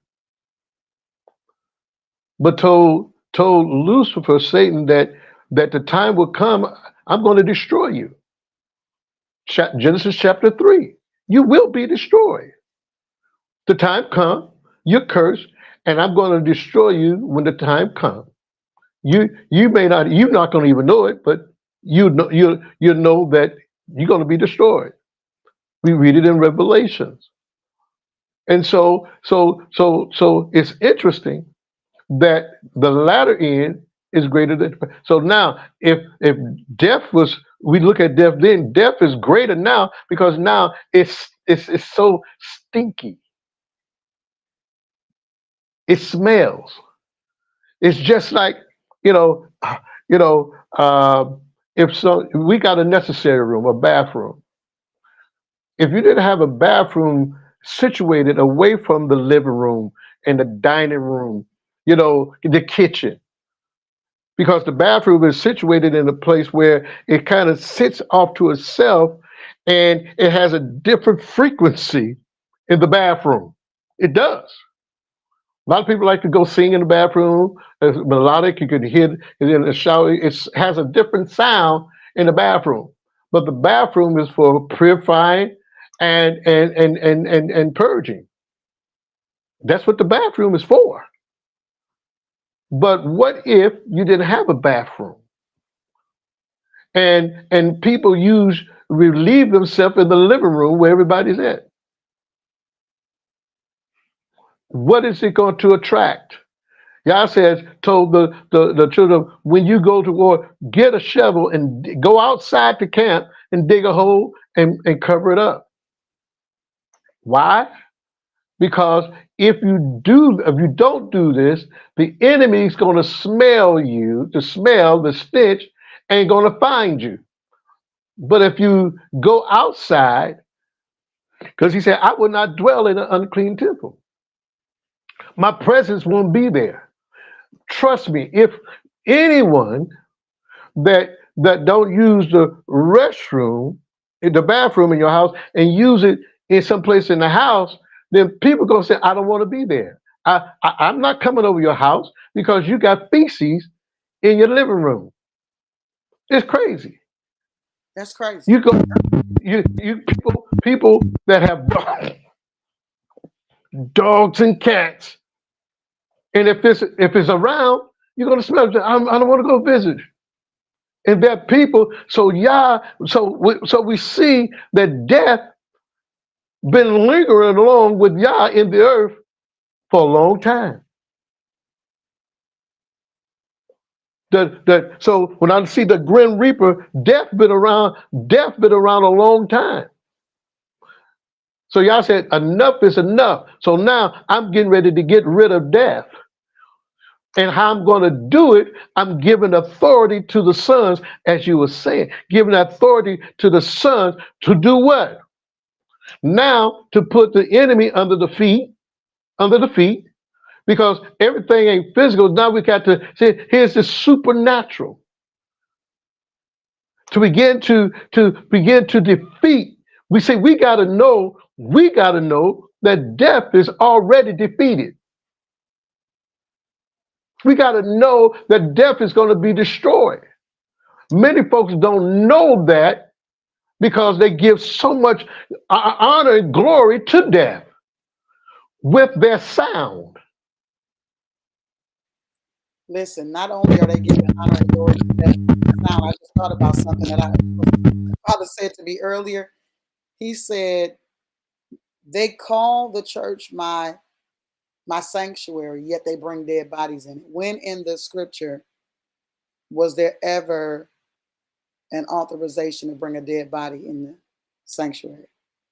I'm just saying. You're I like absolutely right. No, you're absolutely right. Death, a dead body. He said, no, don't even. The only reason why the high priest was able to touch a relative or somebody close, but they had to purify themselves afterwards. They had to clean themselves because death is an enemy to Yahweh. Death is an enemy to Yahweh. Death is your enemy. But people they become afraid of death. No. Why? People become afraid of death because they don't understand what death is and where death begins. And so we read the letters, we read the scriptures, and what have you said. I would say, no. Man, death is getting ready. We get ready. I want you to know you have victory over death now. When the sons of sin, listen, death have no victory over you now. And so therefore we see this death and people bow, like you said, to bring death in the sanctuary. We bring folks that are spiritually dead over people in the sanctuary. It says, now serve them, honor them, lift them up. Y'all said, I'm getting ready to separate this. I'm getting ready to destroy death. But yet he gives the sons that have sinned a power over. So as you were saying, we declare war. We declare war now. We're coming Yes. after you. We're not afraid of you because when the enemy knows you're not afraid, the enemy will resist you and flee. That's it. So the sons come into areas, as you were saying, y'all will give us assignment. Now y'all gives us an assignment now, whether it's in the spiritual realm or the earth. When we come in, the enemy say, hey, he coming, they coming. Let's move now. Move now. Let's go. But when there's fear, because when the sons are ascended, the enemy knows that you're coming because it's in the atmosphere that you're coming, and the enemy already know who you are in the spiritual realm, and then begin to download it into the physical to men and say, hey, you got to go.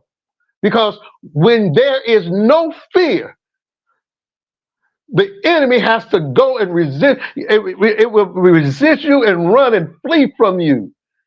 Why? Because it's a spiritual, supernatural thing. Fear is of death. Fear is another component to death. And so when we dealing with this, as Yah deals with the sons, he deals with in the frequency of love. Oh my. Oh my.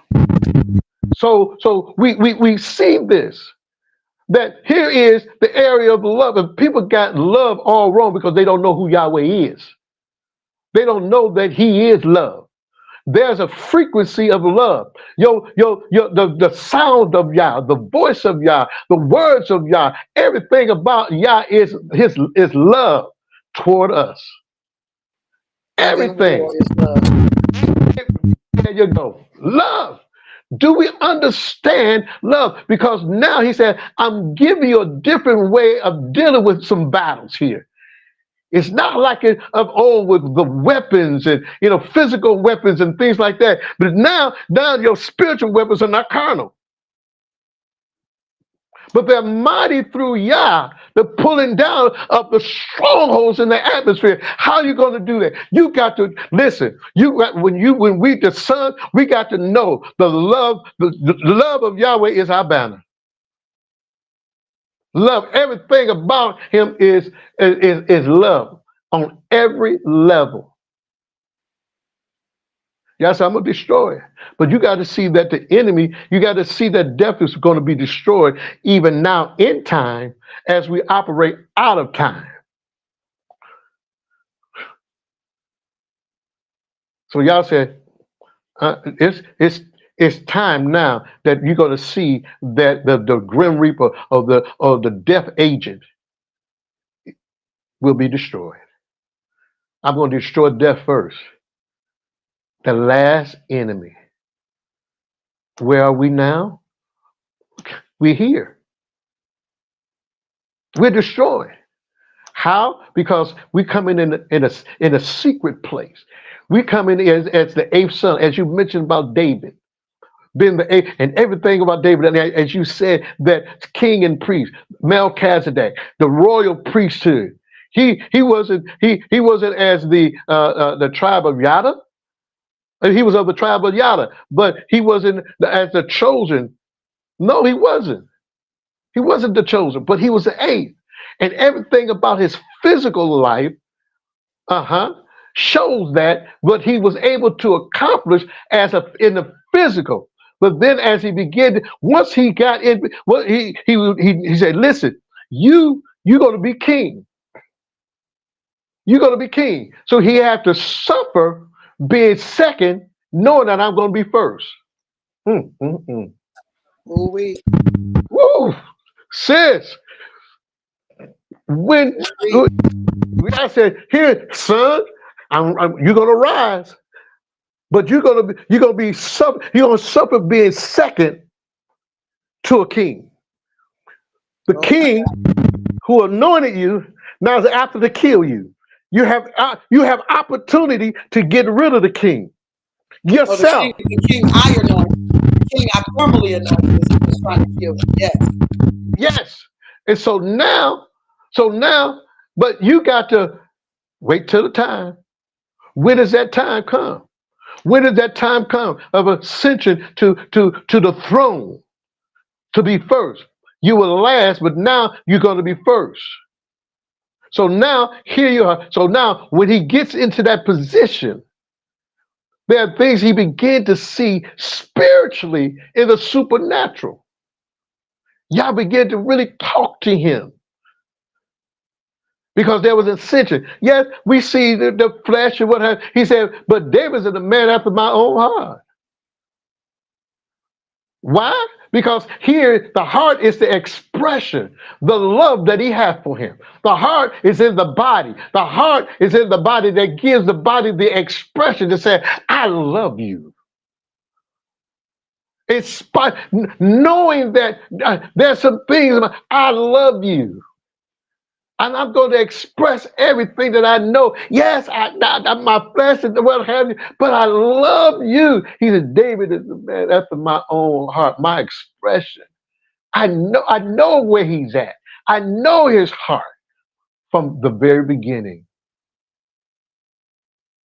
And then he began to operate at a whole different level as king than just being, he's royalty, he's his son, but now the son is operating in royalty, dominion. What I say goes. There it is. Woo-wee. I'm putting myself back on mute. There it is, brother. He went from just being a son in name, right? Just by, oh yeah, that's my father. Oh yeah, that's no. He went from being that to being undeniably the royalty of heaven in the earth. He established some stuff that's undeniable. The fact that he never lost a battle is amazing. His fight was just absolutely outstanding. His warrior mentality, his strategy, just absolutely amazing. Now, did he have some times where you want to kind of fly off the handle? Sure. He wanted to fly off the handle with, what was his name? What was that idiot's name? Abigail was his wife. Or maybe it was Nabal. He wanted to fly off the handle with him because he felt so disrespected, but the father wouldn't allow him to fly off the handle like that. So he sent Abigail, who operated as the Holy Spirit in that moment, to give him some wisdom, you know. But I want to go back to something that you said about the sound and about how the Father is sending the sons in this season, because it made me think about, what made me think about was when the lepers, we talking about sons now. So if he would do this in the Old Testament with the lepers, just imagine what this looks like with the sons, because we're walking in a different authority, in a different frequency, in a different power. But the Bible talks about in 2 Kings chapter 7, it says, so they arose at twilight and went to the camp of the Armenians, right? Now we know they were in between two camps. Israel was on one side, their enemy was on the other, the Armenians. And so we know Israel was in a time of famine, right?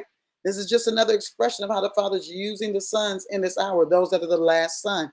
They arose at twilight and went to the camp of the Armenians, but they came to the outskirts of the camp, and there was no man to be found. You know why there was nobody there?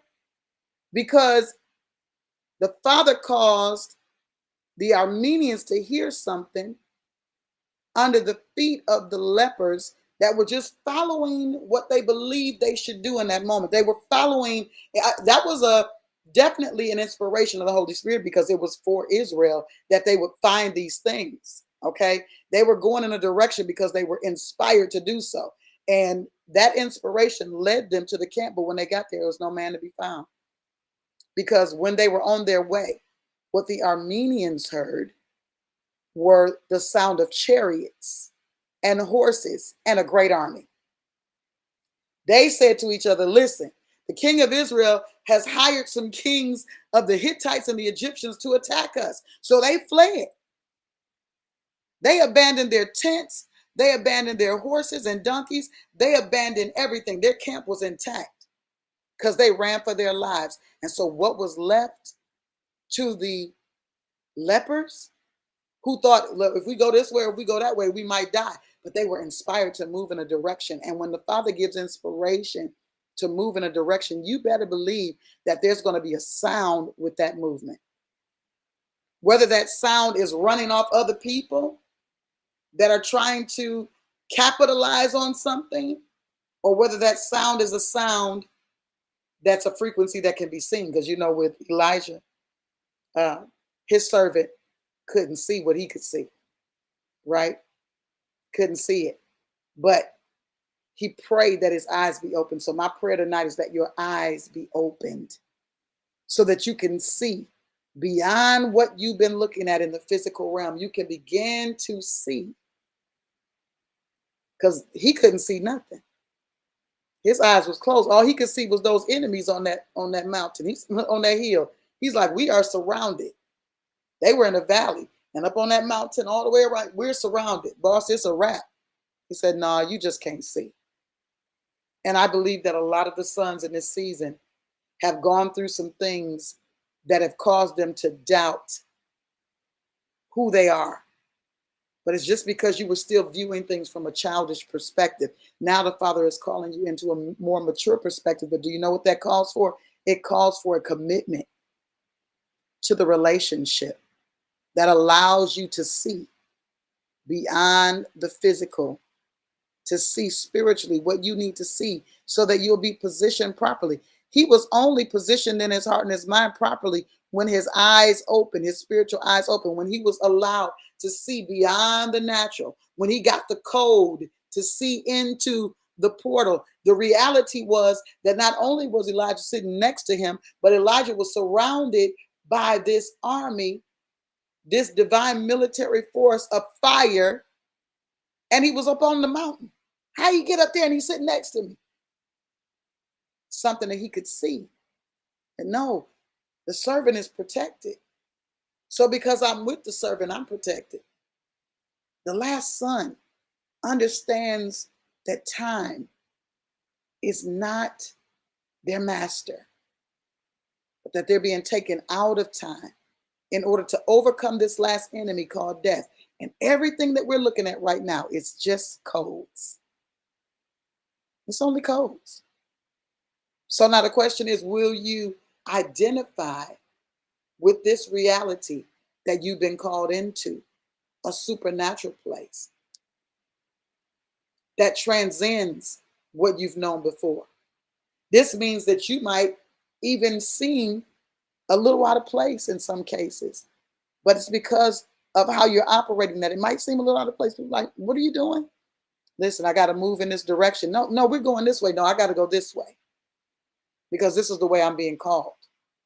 You notice that light that's piercing through time and piercing through that 8 and piercing through everything on the photo, piercing through that portal, because that's what the Father is calling us into, to be that light that pierces through time, that pierces through situation, that pierces through circumstances, that pierces the darkness.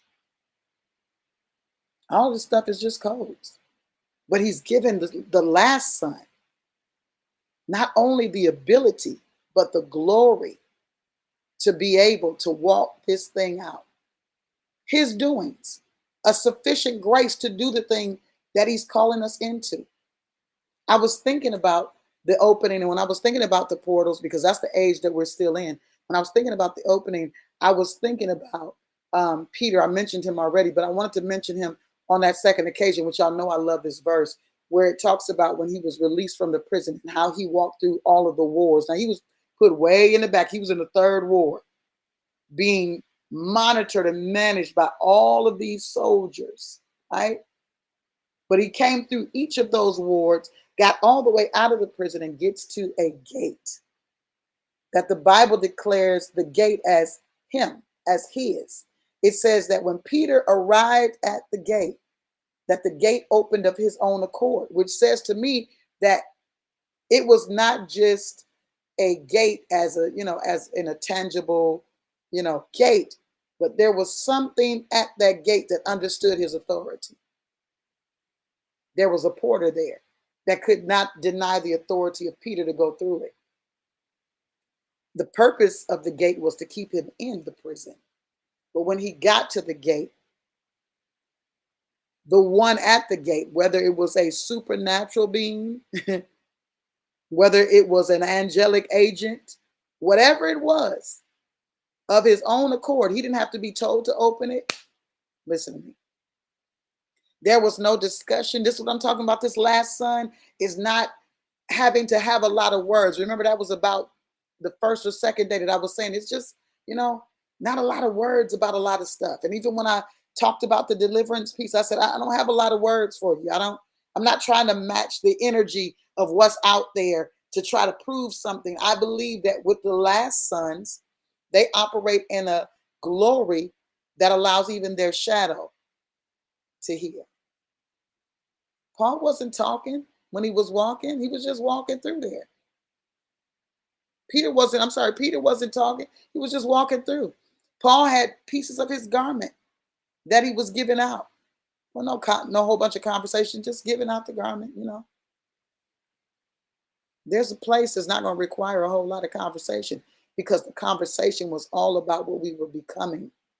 The conversation was a divine conversation that we were having with our Father to get to this place. And it was through many trials, through much tribulation, through much contest, that the sons arrive in this 8th day as the last sons, as the sons of the last age, understanding the codes and the portals and understanding how to move through things. Like I said, if I were to look at it as a challenge, I could say that I'm being challenged in a way that I've not been challenged before. But while I'm in this place that looks like a challenge, I'm also in a place of great openings. So now I have to choose. Am I going to discuss the challenge, or am I going to give my attention to the openings? Because you know, where there's a great and effectual door, they come with adversaries. They come with adversaries.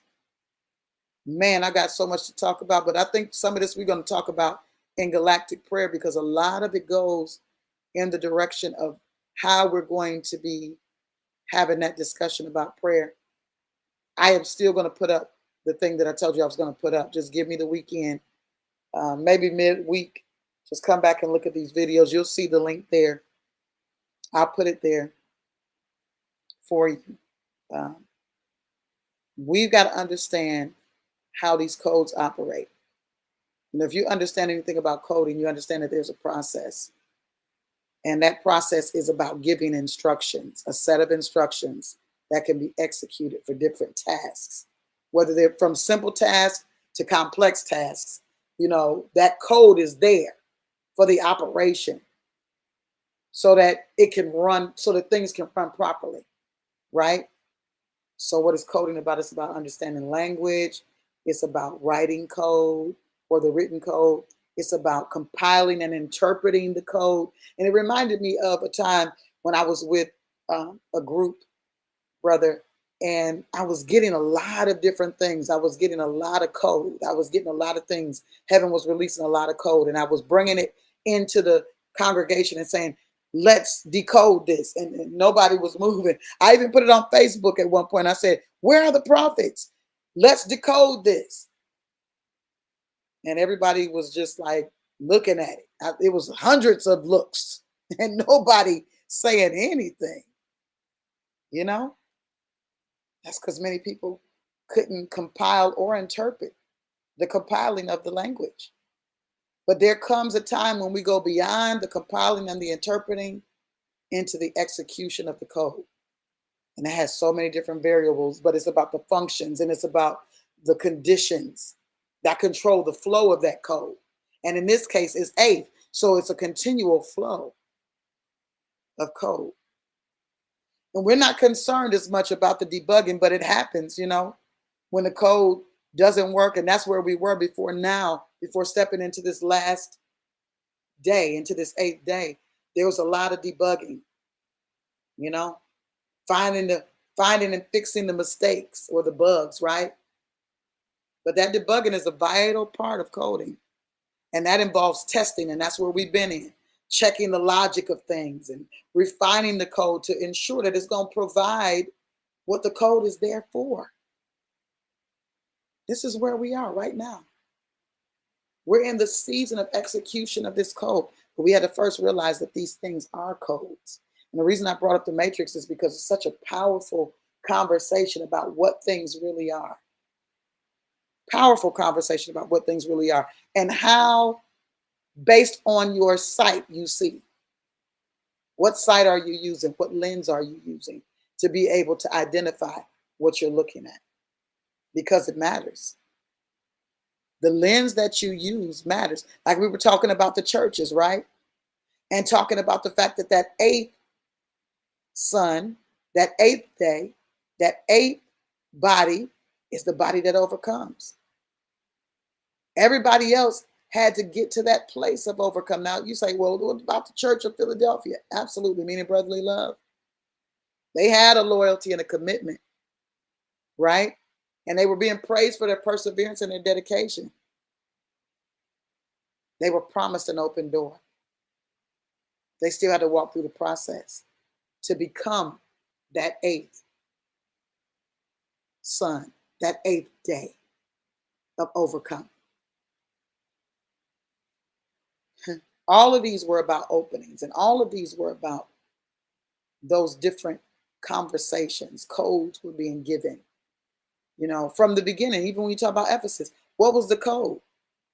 The code was the fact that, listen, you were in a desirable state, but you left your first love. So what was the code? The code was, listen, you got to return to your first love. You go through all of those ecclesiastical bodies, the ecclesia that were in those different spaces. They were all given a code that was going to let them know what this outcome was going to be based on your response to the code. This is your outcome. It's the same thing with Cain. Say, listen, Cain, I'm going to give you a code. If you do right, if you do well, no worries. You'll be accepted. But something is laying at the door waiting on you. But I'm giving you the code. You can break through this thing. Just do the right thing. Do well. Do right and do well. Be accepted. Because you don't have to become subject to what's lying in wait for you. He ignored the code and stepped through another space that caused him just once again to be separated, to be on the outside. Right? This has been amazing. I'm gonna digress. I'm gonna digress. I have a whole lot more I would like to share, but I'm gonna digress.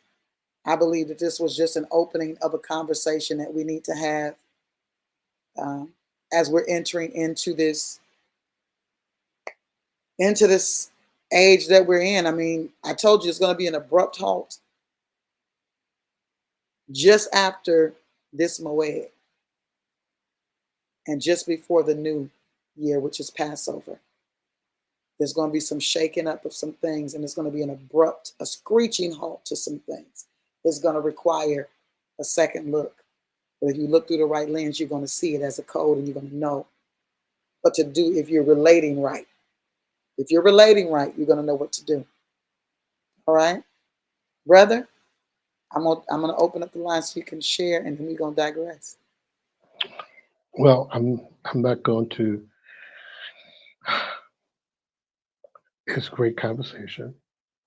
It's what's needed, and in looking at the son, the eighth son, and I look at Yeshua, look at David, because what they dealt with, open eye worship. They always looked up into the heavens. What did they see? It was always open eye worship. And it's interesting because as you were talking about the prophet and what they Armenians, I thought about Gideon and the 300 and how the army went from it was 33,000, then it went down to 22,000, then it went down to 10,000. Yahweh said, no, still got too much. And he gave them instructions. He said, for those, anyone lap with his tongue in the way of a dog, cupping his hand and bringing it to his mouth, set apart by themselves, and everyone who goes down on his knees to drink water, and set them apart. And those who went down on their knees could not see in the heavens. The ones that were standing and cupped their hands and drank the water, they was able to see because their eyes were fixed in the atmosphere. And so Yeshua introduced us to the eighth son of open eye worship. To be able to understand, there's the instructions. Now you're going to ascend because you have open eye worship, not closed. And this is one of the things I practice today. I go places I don't close my eyes. I see what's happening in the atmosphere. Do I see glory? Absolutely. Do I see glory? Everybody, when people got their eyes closed, no, no, no. Yeah, people No, got their sir. eyes closed. No, no, no, no. I'm not. My eyes are open. Absolutely. I have open eye worship. That's the one of the main attributes of the eighth son. That's sobriety. Absolutely, open eye worship. You go from a dungeon or a place of a third dimension to come to the crown of life. As Peter, as you were saying, Peter was in the lower part, the third part, but the passing through. There's a passing through we have to go through to Yeah. get to where the gate is no longer. So as you're passing through, things are happening, things are moving as you're passing through. But it's about open eye worship. You got to see, because most folks are not seeing in glory. They don't see glory. They see earthly. And remind me, Moshe's hands was up, and long as his hands were up, the war was being won on the ground war, earth. But when his hands came down, then the earthly war fight began to they began to lose the battle. Hmm. Moshe didn't say anything. See, it's not his body was a weapon to the atmosphere. His hands lifted up. What did the atmosphere see in his hands? What did so his eyes were open? His eyes were not closed. His eyes were open. And every time he ascended up to the mountain, his eyes were open. Open eye worship. That's something that the eighth son have. Open eye worship. And Hmm. everybody don't get it. And Okay. they've been told, close your eyes. Close, Oh my shut people out. Close your eyes. If you're not close your eyes, I'm telling you, everybody close your eyes.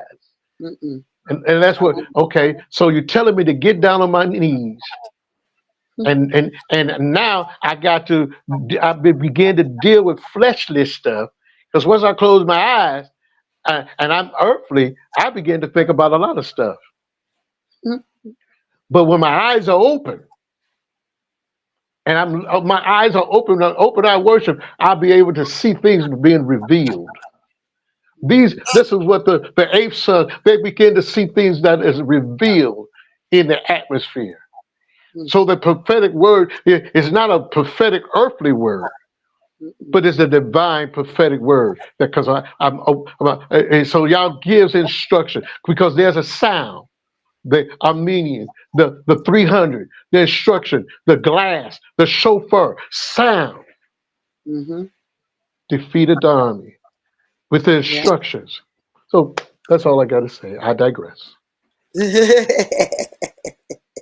I put in the room as you were talking, I was typing this. It's important that we stop dealing in earth war and start dealing in water war. And it's another attribute of the sons to understand what level of warfare is necessary, because what's being held back is in the waters. What's been held back spiritually, that enemy that's been held back is in the waters. And we were sharing yesterday that waters are not just in the ocean, but it's above us, it's below us. And the Mm-hmm. only ones that are going to overcome that world, those enemies, Mm-hmm. are the eighth Mm-hmm. sons, the last sons. So we got to stop dealing in what's physical. When I say earth war, I'm dealing in physical and deal in water war. Mm-hmm. In other words, we understand that it's another realm that we got to deal from, Mm-hmm. because things are coming up. I told y'all that the other day. It's coming up. And as it's coming up, we're going to visibly see it. So a lot of people is not ready for what they're getting ready to see. There's a lot of transition that's going to take place, even in the physicality of mankind, just like it was in the days of Noah. I can't even imagine what that was looking like at some point, because it doesn't really go into the discussion of what things look like. But just imagine all of the DNA splicing and all of the stuff, all of the mixing. all of the mixing. And we are in the world of mixing, of mixture. Oh my God, so much Hmm. stuff is mixed. Just Hmm. like when he was talking to me earlier about, they call this a sanctuary, but they bringing dead bodies in here. If this was my sanctuary, that wouldn't be you wouldn't know that that wasn't allowed. You would know. But we grow, right? We know and we grow. But this so important that you understand that the last son is only becoming the last son because he understands the first son. I hope you got that, because there's a lineage there. There's a following of a bloodline. And when you understand the first son, both the first Hmm. son physically and the first son spiritually, then you'll know how you need to be positioned. You'll understand what you're being positioned for. But most people don't even read Torah. So, you know, they don't read the Bible, let alone Torah, you know. But it's a cycle every year. Why is it a cycle every year? It was a cycle a long time ago. It's not nothing new. You know, these ones that say they are something and they are not are just following that protocol. They follow some of the protocols. They still know who they say they are. They're not Yehuda. I bet you that. However, there are some protocols that are in place, and that's the reading of Torah every year from the beginning to the end. It's a cycle. Why? Because the Father wants to reveal himself through it. He's revealing himself then and now through Torah. So I know I was kind of instructed to get back to that on the Sabbaths, going back through reading Torah. I believe this is another opportunity for sons to come into the realization of who they are, and he's really adamant about some things. So we're gonna be busy, but we're gonna be godly busy, not just busy bodies. Okay, we're gonna be godly busy. Galactic prayer is going to be coming up. He hasn't given me a date for it yet, or a start date for it yet, but it's coming up. And then we're going to get back to Torah every Sabbath. And we know the Sabbath ain't on Saturday for us. It's on that seventh day of every month. And the month begins because of the lunar cycle. Whenever the new moon happens, we count 7 days from the new moon. And that's the Sabbath. So let's get back to business, because he said some people forgot. They've lost their way. And so we got to get back on track and make sure that things are in order, because if you're going to be a last son, you got to be ready for what's coming, because death is an enemy of the last son. Death in your heart, in your mind, in your vision, to your body, the whole nine. Death, you know, is an enemy of the last son. But we understand that last enemy, being an enemy to the last son, has already been revealed, even as it was in Exodus, where that enemy came, but there was an instruction. And as those that followed the instruction followed it, they were covered, they were protected, and they overcame death even in that time. But those same ones that overcame death in that season were overtaken by death in the wilderness because they couldn't follow the instruction. So understand, one of the last son attributes is obedience. The main attribute of the last son is obedience, honor, worship. They understand who their worship belongs to, that's for sure. And they're going to follow the instruction to the letter. Well, we love you. I appreciate you for being on with me tonight. I guess the rest of the saints got tired. It looked like it was fewer on tonight than it normally was, because we've had a great crowd over the week, but everybody's not able to continue. And that's the thing. The last sons can identify that as well, that everybody can't hang. You know, we will hang in there for a minute, but then we make it common and we say, okay, I did 5 days or I did 4 days, you know, but it's a following through to the end. He said, those that are consistent to the end, those are the ones that overcome.